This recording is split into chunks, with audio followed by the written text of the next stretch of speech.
Welcome to the deep dive. Especially if you're tuning in from Mr. A's World History class, get ready. We're jumping right into a key part of your Unit 1, the rise of modern political thought. That's right. Our mission today, it's really to unpack the scientific revolution, an era that, well, it didn't just change what people understood about the universe. No, not It at all. fundamentally shifted how we even go about finding truth and knowledge. It's huge. It really is. A truly pivotal time, marked by these incredible breakthroughs, but also some profound challenges. Right. So in this deep dive, we'll look at the amazing discoveries, the new opportunities they created, yeah, Yeah. but also the often harsh limitations faced by those brave enough to actually question things. And as we navigate all these big intellectual shifts, we want to keep in mind that broader course theme, human rights. Yeah. It's always fascinating how changes in understanding the physical world science basically often ripple outwards. They really do. They transform how we understand human society, individual rights. It's maybe a subtle link sometimes, but it's there. An important one to track through history.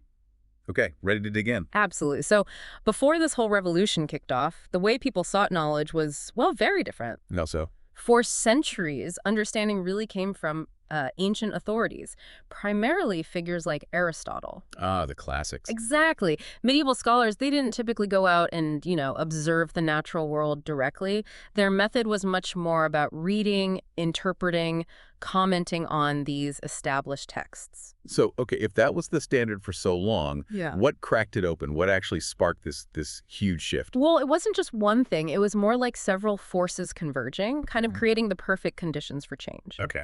First, you had the Renaissance humanism movement, this intellectual energy. Scholars rediscovered lost Greek and Latin texts. Like Archimedes, Plato. Precisely.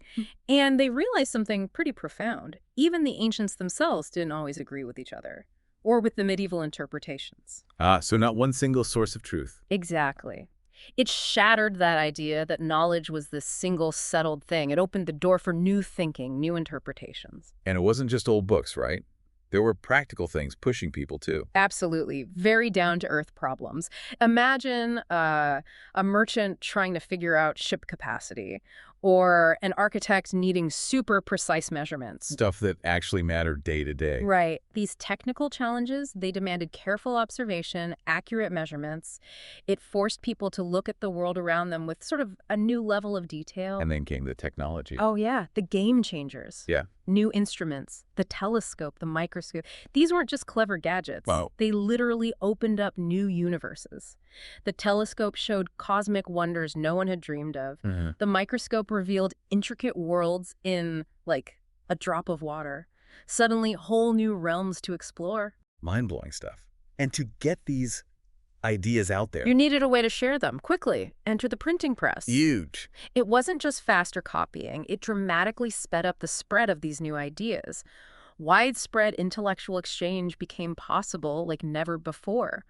Think about it, from hand-copied books taking months, maybe years. To printing presses, churning them out. Exactly. It was revolutionary for sharing knowledge. So all this leads to new ways of knowing things. Fundamentally new ways. And two giants really stand out here: Francis Bacon and René Descartes. Okay, Bacon first. He championed empiricism. Empiricism, yeah. Focusing on what we now call inductive reasoning. Okay, let's break that down. Inductive reasoning. What's that look like? Think of it like starting small and going big. You start with specific observations. Like dropping an apple. Perfect example. You observe again and again, the apple falls. After lots of observations, you might induce a general principle, like gravity. Bacon wanted people to break free from old traditions, get their hands dirty with direct experience, with experiments. He basically said, let's observe, experiment, then make our theories. So he's a father of the scientific method because of that focus on observation and testing. That's a big part of it, yes. Building knowledge from the ground up based on what you can see and test. All right. And then on the other side, we have René Descartes. His approach was deduction. Deduction, yes, and systematic doubt.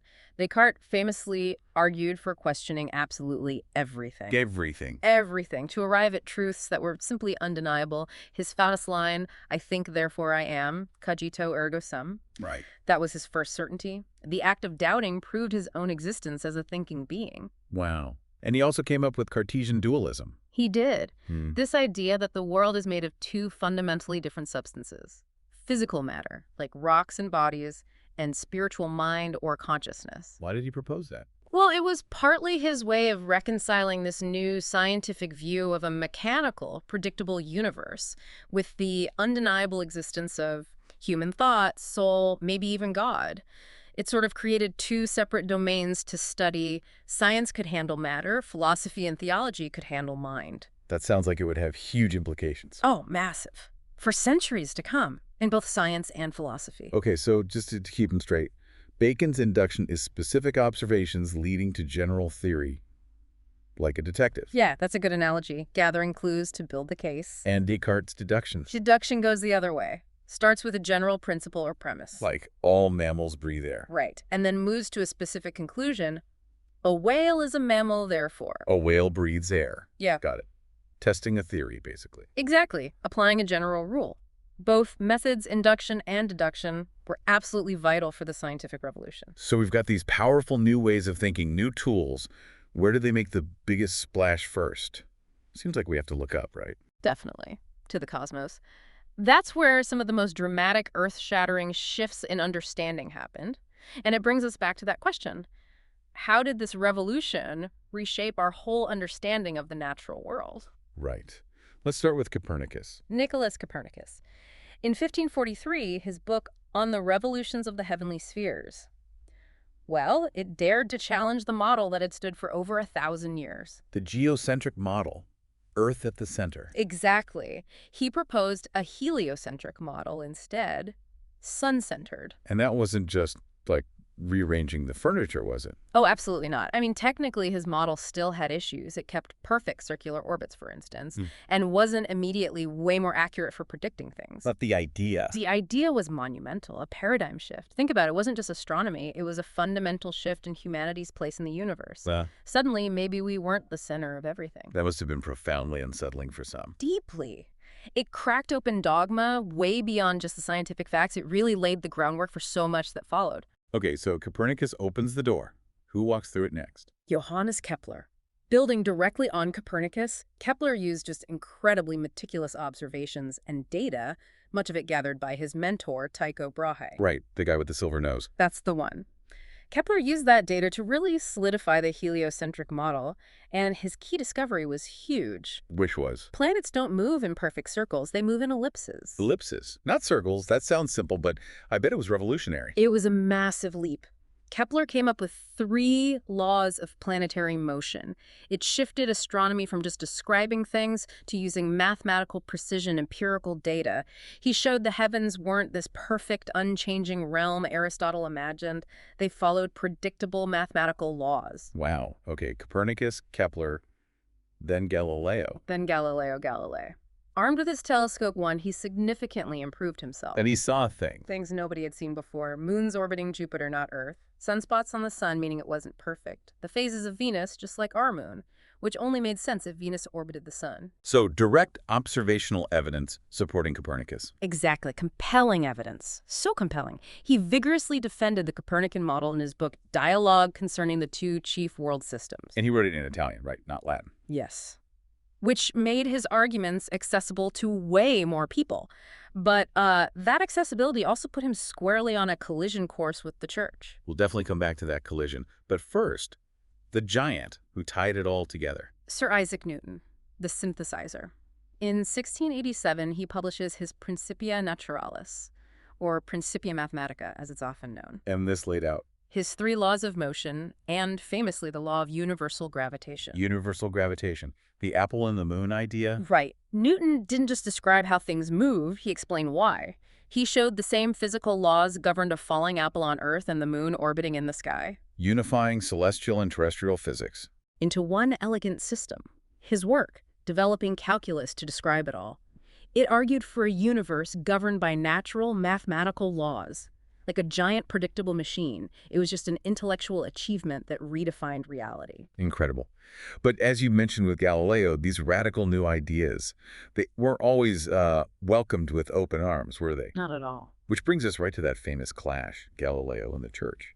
And our next big question, Was Galileo really a heretic? Yeah, this is such a pivotal moment. Not just science, but science versus or interacting with established religious authority. So let's trace how this conflict escalated, the background first. Well, back in 1545, the Council of Trent had really firmed things up. The Church asserted its sole right to interpret the Bible, and it established the Inquisition to combat heresy. The stakes were incredibly high then. I mean, Giordano Bruno. Exactly. Burned at the stake in 1600, partly for supporting heliocentrism among other controversial ideas, a stark warning. Then, 1609, Galileo builds his better telescope. His observations just pile up, convincing him the heliocentric model is right. And the Church starts noticing and pushing back. In 1615, Galileo gets a warning. Stop publicly teaching this stuff. Just a warning. At first, but the next year, 1616, they went further. They officially banned Copernicus's book and any other writings supporting heliocentrism. But Galileo didn't stop. No. Despite the warnings, in 1632, he publishes his dialogue concerning the two chief world systems.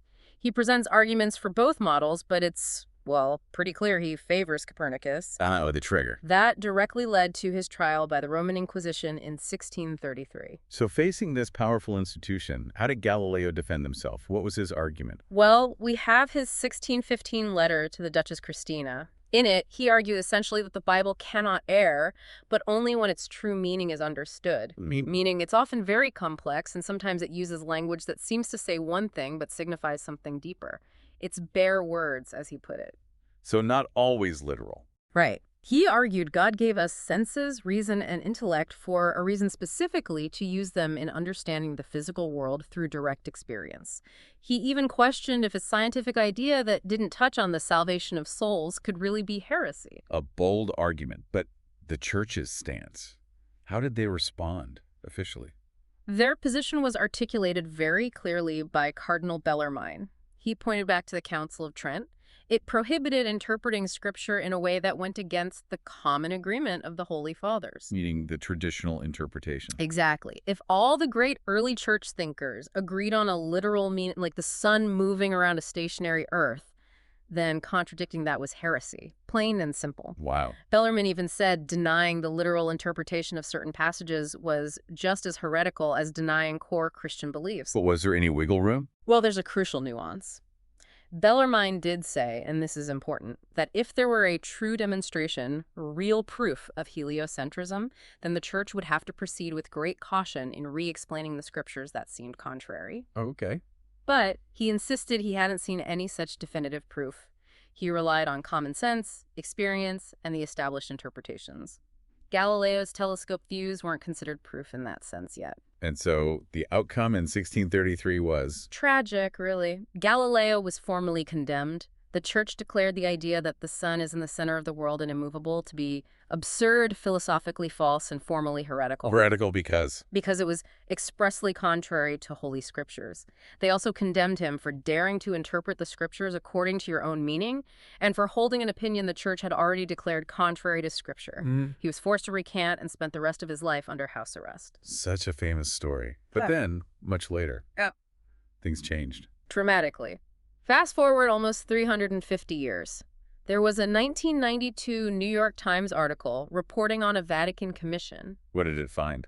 Pope John Paul II had ordered an investigation back in 1979, and the conclusion, announced in 1992, was pretty stunning.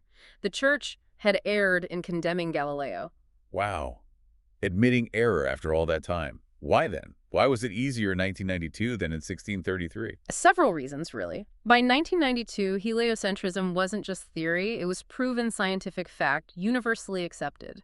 The evidence Bellarmine lacked was now overwhelming. The context had changed too, right? Hugely. The intense pressures of the Protestant Reformation were long past. The Church wasn't facing the same kind of existential threats.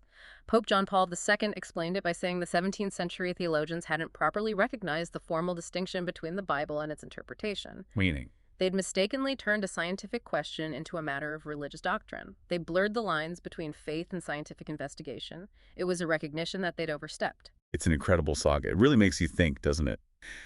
From the viewpoint of 1633, with their rules, their evidence standards, the politics, was he a heretic to them? A complex question. Versus our modern view, where science and faith often find ways to coexist, was it just a historical mistake? It definitely leaves you pondering. It does, but while we're talking about these huge figures, Copernicus, Kepler, Galileo, Newton, mostly men, it's so important to ask, where were the women in all this? Yes.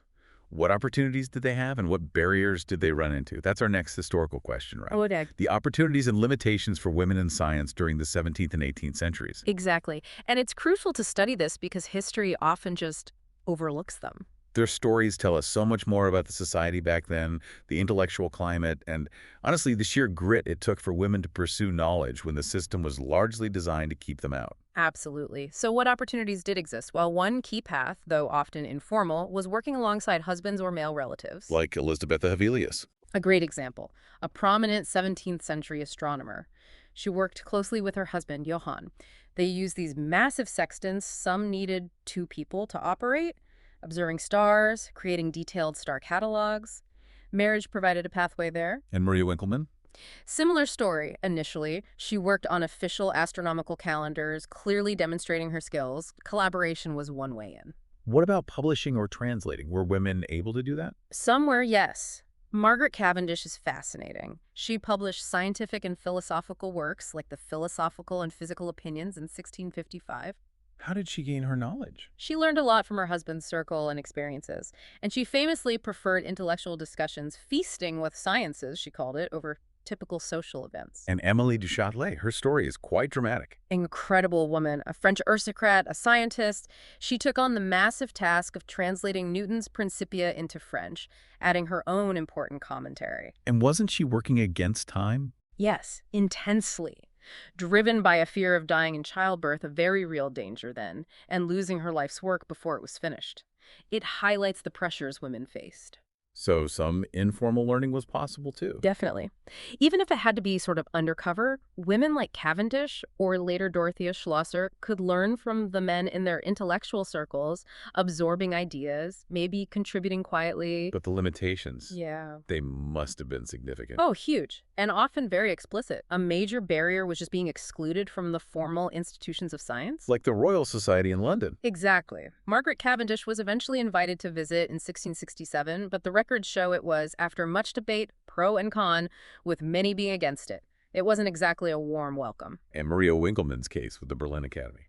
Even more direct. She applied for membership after her husband died, wanting to continue his work, but Johann Theodor Jablonski opposed it in 1710. His reason: he worried the Academy would be ridiculed if its prestigious calendar was prepared by a woman. Just outright sexism. Pretty much. The very idea was seen as damaging to the institution's reputation. And beyond institutions, just societal judgment. Stereotypes. Pervasive barriers. Samuel Pepys, the famous diarist, wrote about seeing Cavendish. He commented on her antique dress, her ordinary behavior, and sniffed that he did not hear her say anything that was worth hearing. Judging her looks and manner, not her mind. Exactly. And then you have things like that 1787 Göttingen newspaper article. What did it say? It described the common stereotypes of learned women. They were seen as neurotic, they neglected their appearance, they forced their way into men's circles. Awful stereotypes. Truly. And Dorothea Schlosser, who actually earned a doctorate, was praised in that same article specifically because she didn't fit those stereotypes. They complimented her for also knowing how to sew, knit, and understand household economy. So you could be smart, but you better still fit the traditional female role perfectly. That was the tightrope they had to walk. And finally, just the sheer demands of domestic life. Emily du Châtelet's frantic race against time before childbirth. It highlights how precarious intellectual pursuits were for women. Motherhood, running a household these, could easily end a woman's scientific work. It paints a picture of incredible talent facing immense obstacles. It really does. So let's try to wrap up this deep dive. We've seen how the scientific revolution just fundamentally changed everything, how humanity understood the natural world, even how we find knowledge. Yeah, that shift from relying on ancient authorities to embracing rigorous observation, experimentation, logical reasoning, it's monumental. And we've walked through the journeys of these brilliant individuals, the breakthroughs, but also the clashes, like Galileo's struggle with the church. And crucially, we've also looked at the often overlooked contributions and the very real challenges faced by pioneering women trying to participate in this male-dominated scientific world. Absolutely. And connecting it back to your course, Mr. A's class, these shifts in understanding the universe, the methods of inquiry, They were absolutely crucial precursors to what comes next, the rise of modern political thought. No question. Once people started questioning the heavens, challenging beliefs that had stood for centuries. It wasn't such a huge leap to start questioning earthly authority, too, right? Societal structures, the rights of individuals within those structures. Exactly. It really set the stage for later Enlightenment thinkers and the big discussions about human rights, individual freedoms, democracy, all central themes in your course. It makes you wonder, doesn't it? Our own time is full of scientific advancements, new ways of getting information. How might these changes be challenging our established beliefs about society, about humanity right now? That's the provocative thought, isn't it? What new opportunities and maybe what new limitations are emerging from these ongoing revolutions in thought and understanding today? Something to definitely keep pondering as history keeps unfolding.